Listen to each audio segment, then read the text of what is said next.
In honor of Father's Day, I noticed those songs chosen specifically for that, in memory of that. One of my favorite songs is This Is My Father's World. The third stanza relates to something that I would like to share this morning. It says, "This is my Father's world, oh let me ne'er forget that though the wrong seems oft so strong, God is the ruler yet. This is my Father's world, why should my heart be sad? The Lord is King, let the heavens ring. God reigns, let the earth be glad." I've entitled this sermon this morning, An Overview of Daniel, God Wins Every Time. We're going as a conference through the Bible. Last week was on Ezekiel, and today, Daniel.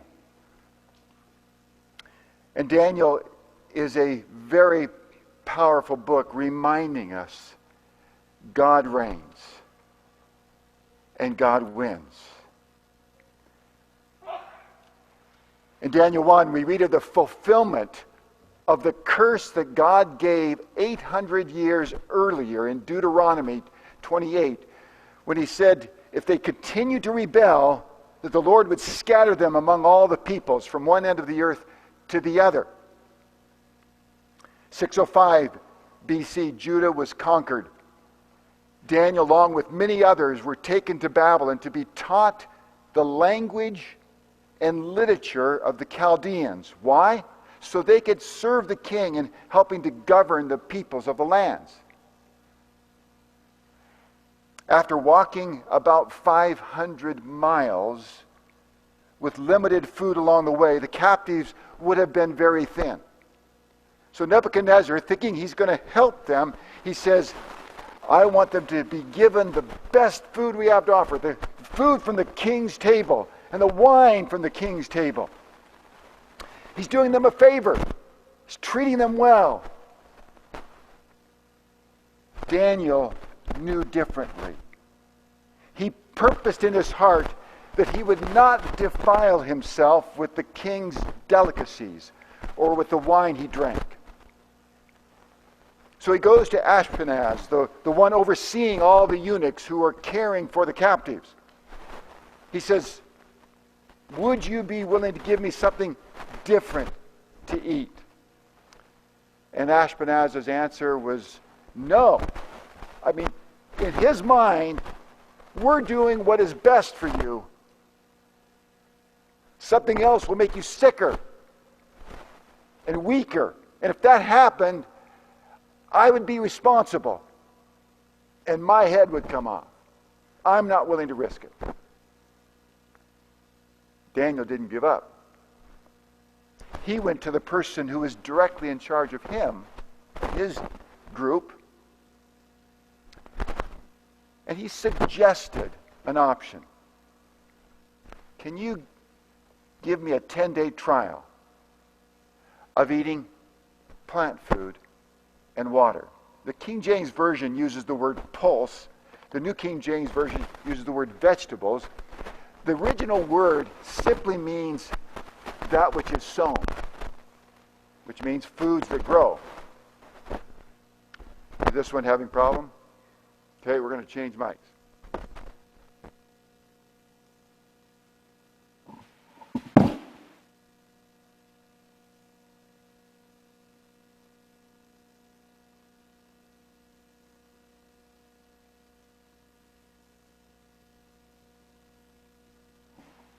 Back to this mic. Okay. So foods that are sown, which basically is plant food,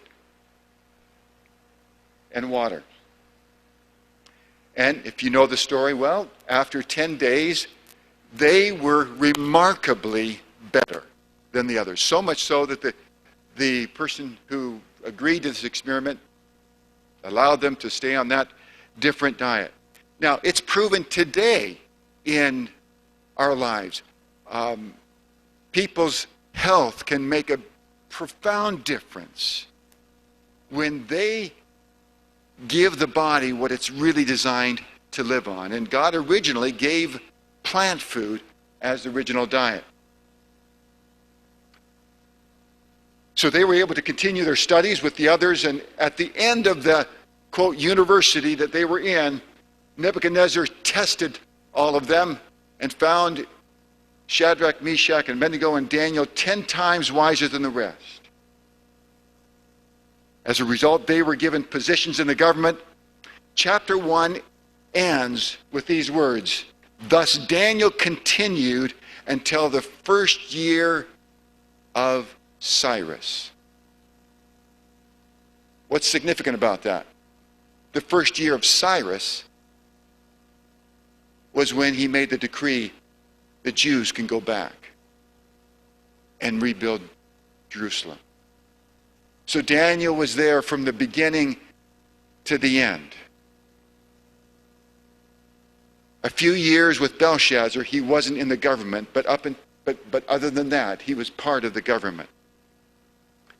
And so God won when Daniel refused to defile himself with the king's food and wine. God was able to use Daniel to represent him before Nebuchadnezzar. Chapter 2, Nebuchadnezzar commanded all the wise men to be put to death because the group that was asked, "Tell me the dream that I have dreamed, and then tell me the interpretation." They said, "No, you tell us the dream, we'll give you the interpretation." He said, "No, I want to know that you're telling me the truth. And the only way I know that you're going to be telling me the right interpretation is if you can tell me what I dreamed. You have contact with the gods. That's what your job is all about." And they admitted, "We don't. We don't have contact with the gods. It's not going to happen." And Nebuchadnezzar says, "Okay, kill them all." And the message goes out. Daniel hears about it, and he says, "Take me to the king." And he tells the king, "Give me some time, and I will give you the interpretation." And so Nebuchadnezzar gave time. He wasn't just stalling time for life. He was giving this promise based upon his trust in God. So he goes and tells the friends to let's pray. Let's pray. Now, their prayer was that God would give them the secret so they wouldn't have to die with the rest of the wise men. So that's what they prayed. And after a season of prayer, Daniel goes to sleep. The secret hasn't been revealed yet. You think about that. Your life is on the line. If God doesn't come through, you're dead, along with all the rest. And he goes to sleep. Would you be able to sleep under those conditions? It would be easy to be worried about it and constantly. He went to sleep. He had prayed, asked God, went to sleep. During the night, God gives him a vision. In the morning, he goes to Nebuchadnezzar and says, "I can share with you, God has given the answer. The God of heaven has come to show you what's going to come in the future." And it's a simple dream. Head of gold, chest and arms of silver, thighs of bronze, legs of iron, feet of iron and clay, and then a stone that hits the image represents the kingdoms of Babylon, Medo-Persia, Greece, Rome, and the breakup of the Roman Empire, and then a stone that represents the second coming of Jesus. Babylon, Medo-Persia, Greece, Rome. Those are the history, the nations of the world. So if you know your world history, you know those were prominent nations through that time. Simple vision that has become accurately fulfilled since that vision was given. Since Daniel was able to give Nebuchadnezzar what he dreamed, he trusted the interpretation. As a result, Daniel was made ruler over all the province of Babylon and the chief administrator over all the wise men in Babylon, the people whose lives he had saved by trusting God to give the answer.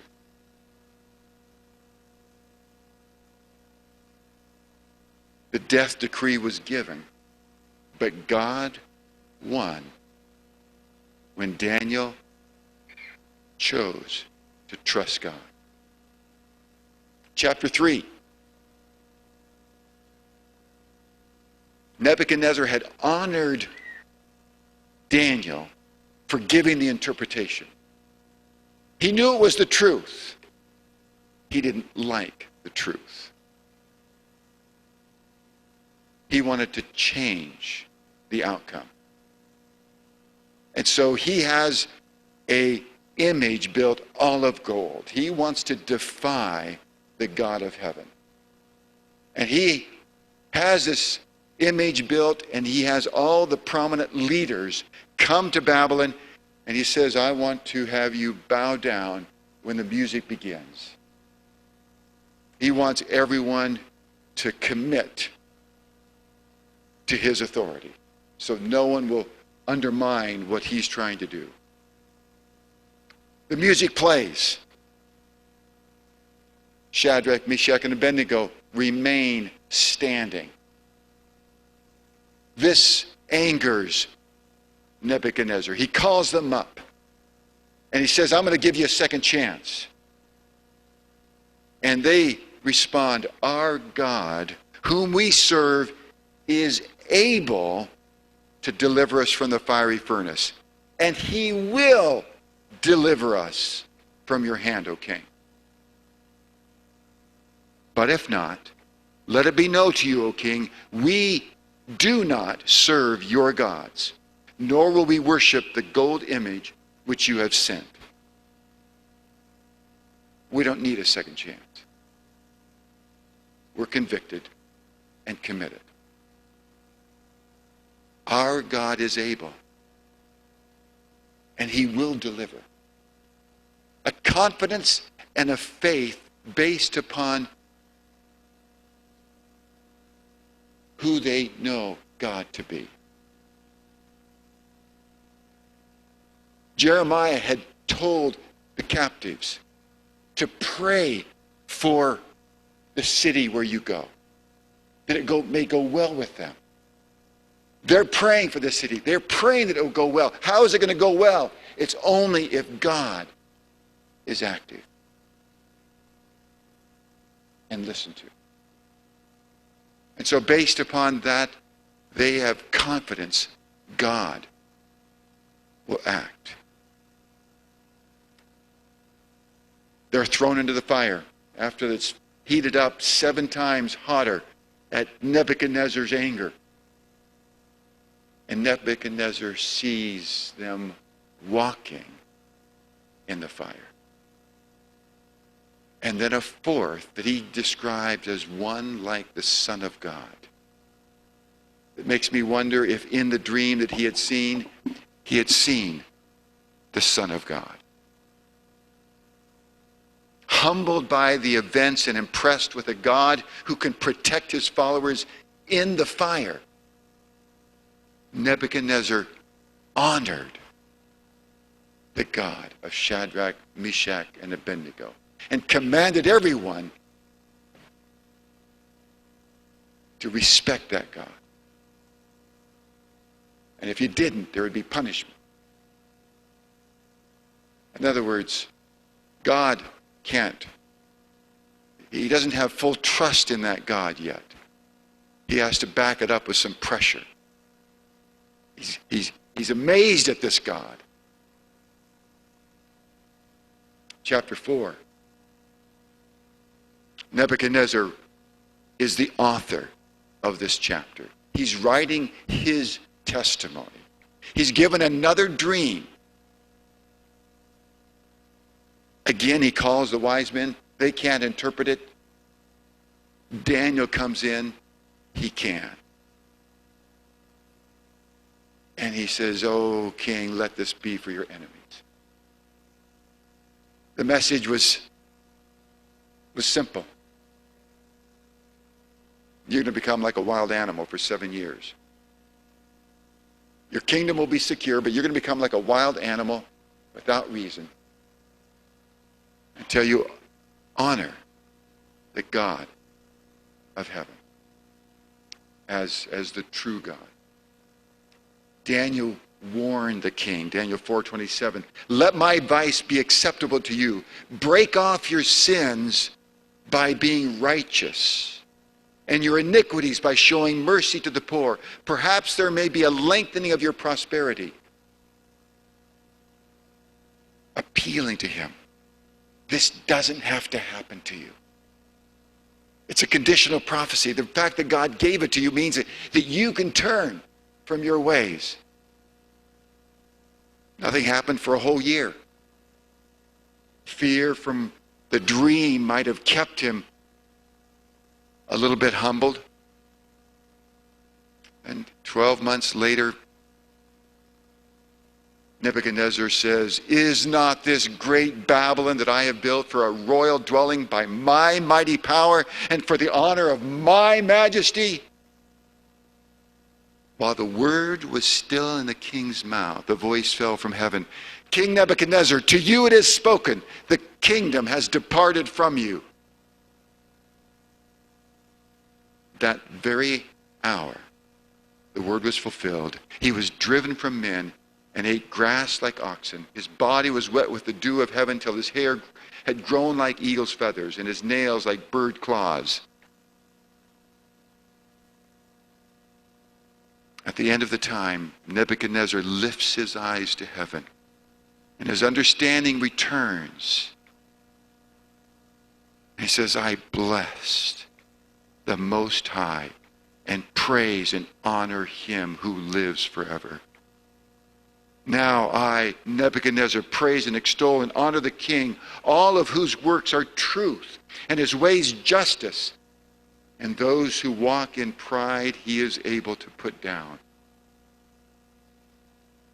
Nebuchadnezzar announces, God has won my heart.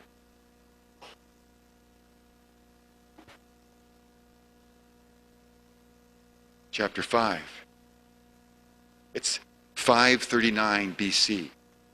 Nebuchadnezzar has died. His son and grandson, Nabonidus and Belshazzar, are co-rulers of the empire. Nabonidus is elsewhere. Belshazzar is acting king in Babylon. The army of the Medes and Persians are on the move, heading toward Babylon. Belshazzar leads his army to Opus on the Tigris River to meet the threat from the east, to keep Cyrus from crossing the river. Unfortunately, they're defeated badly. Belshazzar retreats, returns to Babylon.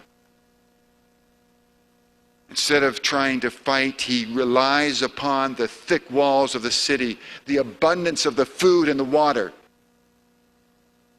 to hold off a siege,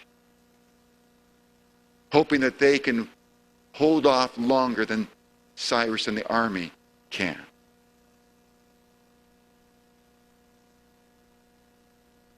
He's so confident, he throws a party. He uses the golden vessels taken from the temple in Jerusalem, reminding them of their past glory, that their gods were stronger than the God of Israel. Then a man's hand appears and begins to write on the wall, "Many, many tekel upharsin." Frightened, Belshazzar is shaking in his boots, and his legs, it says, are shaking together. He calls for the wise men. Again, they cannot interpret it. The queen mother comes in and says, after hearing about what's happened, he says, "Bring in Daniel. Daniel comes. He reminds Belshazzar of his grandfather's testimony, of his life. You knew this, but you have not humbled your heart before God. And then he interprets the message this night.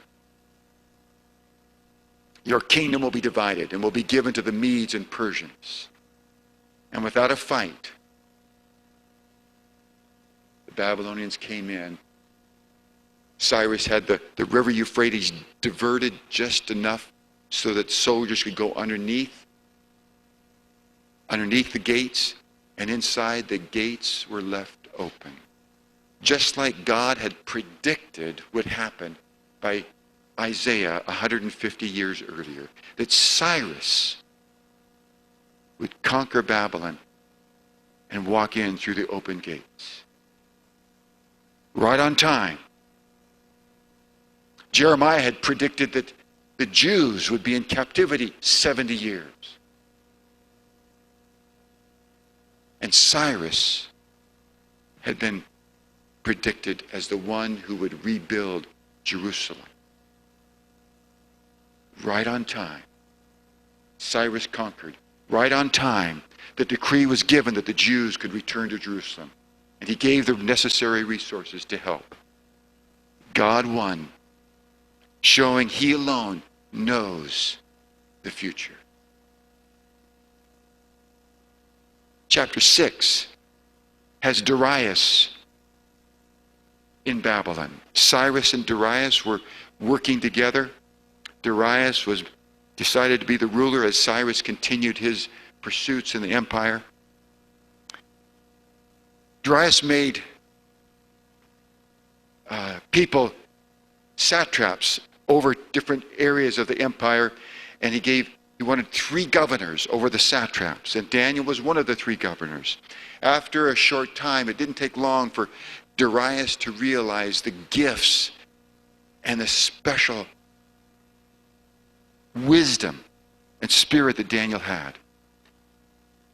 And he decided he was going to make Daniel a head over everyone. Jealousy reigned in the hearts of the others. They tried to find some fault with Daniel, but they couldn't. He was honest and faithful in all that he did. May that be what is said of us. Because of our trust in God, be faithful and honest in all that we do. The only thing that they could find fault with him was he had a unique religion. Different than the Medes and the Persians or the Babylonians. And so they come and ask the king, we've got a suggestion. Invite everyone, make a decree that no one can pray to any god except you, okay, for 30 days. The flattery swayed Darius, and he signed the decree. And it didn't take long before the accusation came.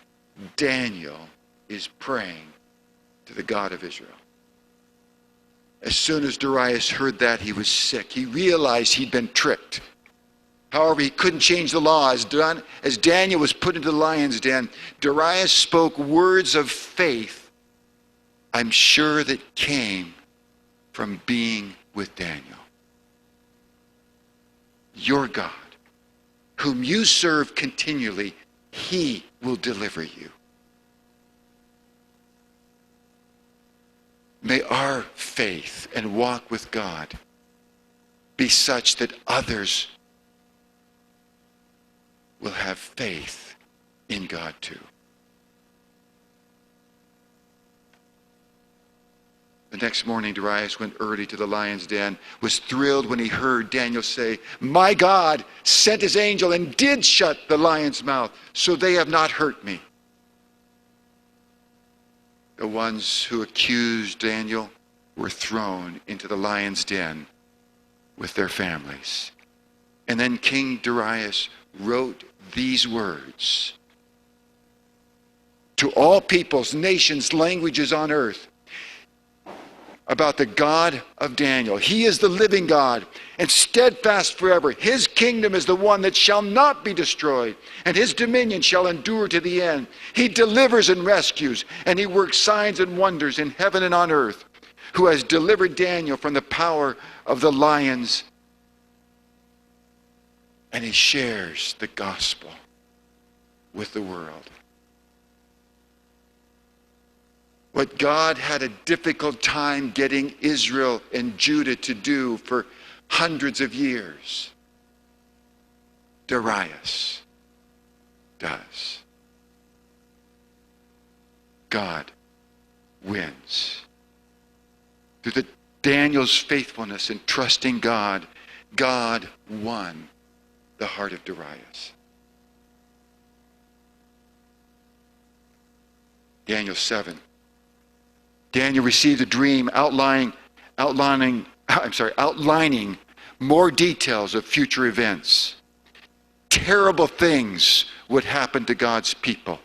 They would be persecuted, killed. However, a time of judgment would take place. Those who fought against God would come to an end. Jesus' kingdom will last forevermore. Those who worship God will live forever with him in the day-to-day experience. It seems that Satan wins.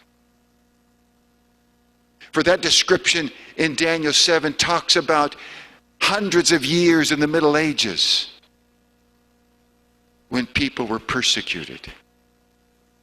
It felt like Satan was winning. Though the wrong seems off so strong, God is the ruler yet. Then the Reformation with John Huss,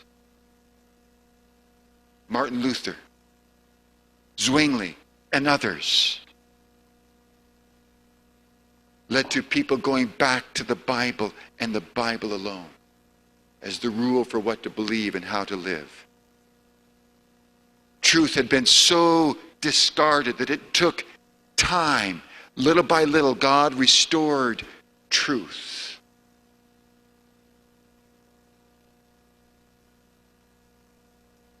Baptists recognized that infant baptism wasn't biblical. And so they believed in adult believers' baptism.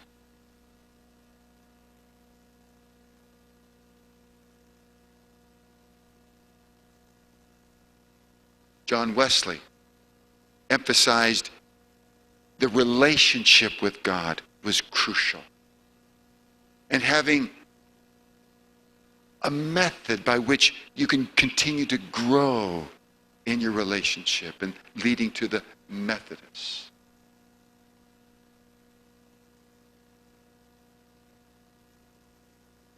Seventh-day Baptist came to the conviction that the Bible taught that the seventh day was the Sabbath. And so began to embrace the seventh day as a Sabbath rather than the first day. Out of that Reformation, the cry was the Bible and the Bible alone is the rule for what to believe and how to live. The Council of Trent was called in the mid-1500s to answer the question, what do we do about this call, the Bible and the Bible alone? And over a period of 13 years, the Council of Trent met periodically. And finally, they came up with an answer. Many of them did want to go back to the Bible, but then this answer came. If the Bible and the Bible alone is our rule for what to believe and how to live, then we should go back like the Anabaptists and baptize adults. If the Bible and the Bible alone was the guide, then we should be like the Sabbatarians. And remember, Saturday is the Sabbath. But the Protestants themselves are not doing that, showing that they themselves don't believe the Bible and the Bible alone. And so with that argument, the church came to the conviction the Bible plus tradition was the key to understanding truth.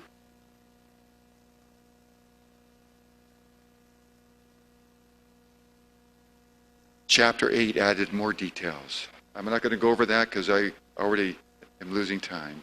Chapter 9 added, in response to chapter 8, Daniel heard this vision, had this vision, and believed that God was going to postpone Israel coming back to Jerusalem after 70 years.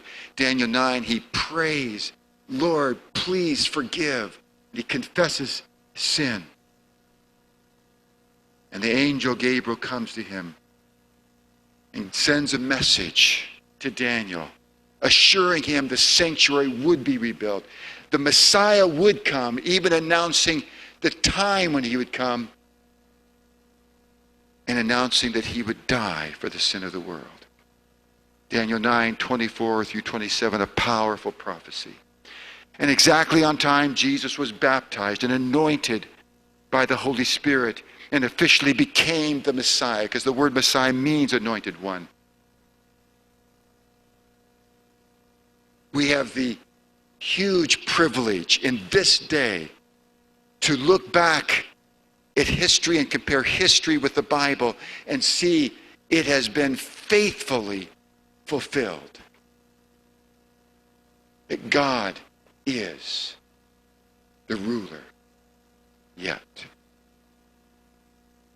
While Satan has brought much pain and suffering on the earth and made it seem that he is in charge, Jesus has won the war between good and evil. He has defeated Satan at the cross and cast him out as the ruler of this world.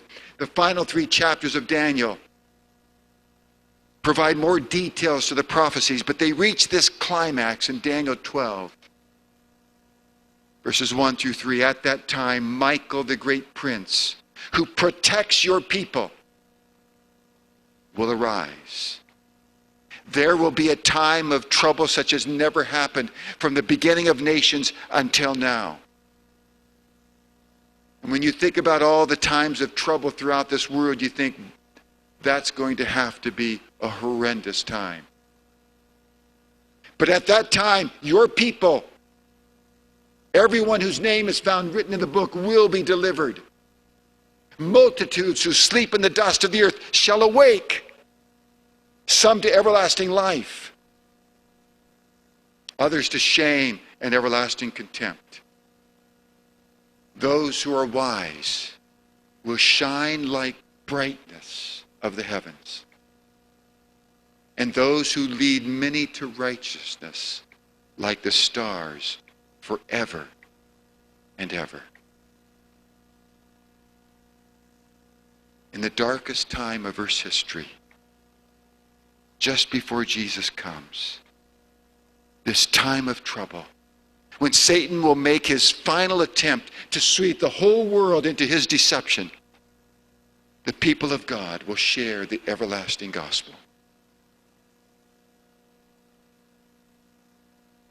and lead many to righteousness. In the end, love triumphs. God wins. And sin and death will be no more. Daniel 1 starts off with a test. A test that Satan has used throughout the centuries. A test on appetite and passion. And Daniel refused to defile himself with the king's delicacies and wine. In 2011, Pastor Warren was baptizing people in his church, Saddleback Church. Quite a few of them. And he was getting a little bit tired, and he was noticing that a lot of them were overweight. And then he thought of himself, and he said, I am too.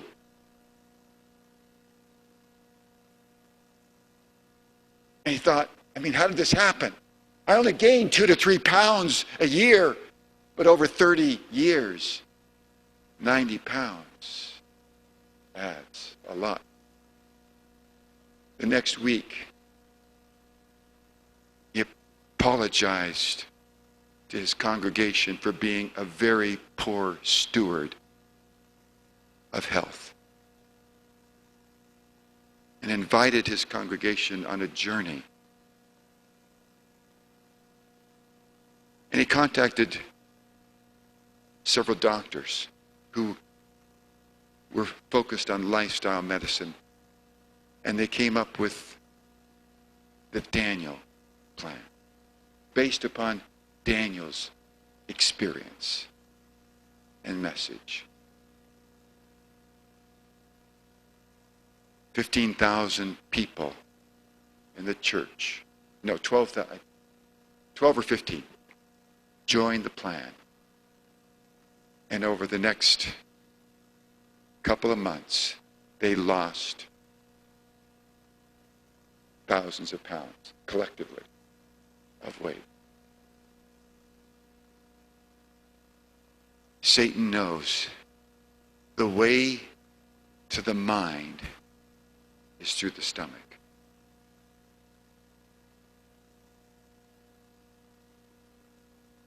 Because it dulls the mind when we eat high fat, high sugar, high cholesterol, low fiber diet. No question about it.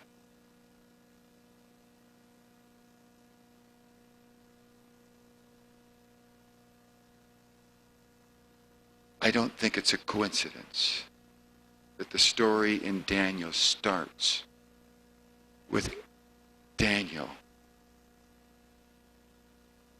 making the commitment, I will not defile myself, my body.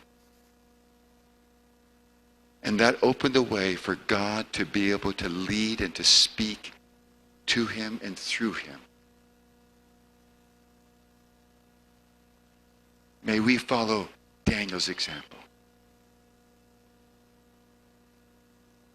Not only in not defiling ourselves, but also in praying and trusting him regardless of the consequences. I did put out on the counter a little sheet, two-sided sheet that talks about the Daniel plan if you're interested. I'd like to invite us to sing our final song. I'd like to change that. Let's change it to This Is My Father's World, and we'll sing the last stanza. This is my Father's world is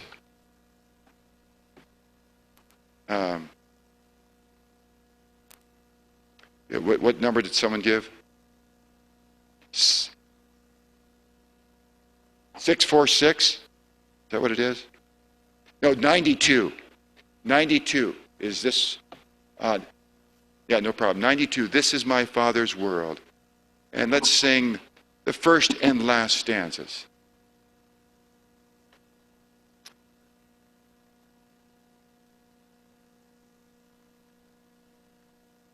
And the words will not be on the screen, so I'd like to invite you to get your hymnals. And if you need a hymnal, there's some others out here.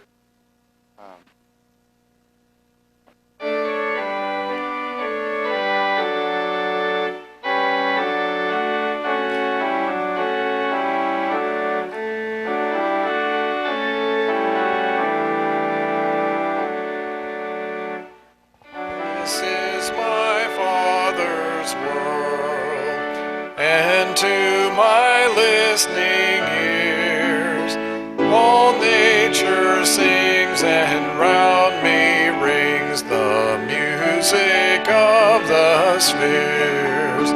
This is my Father.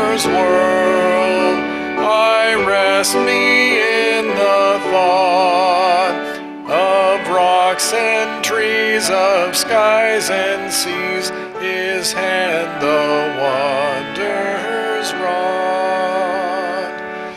This is my Father's word.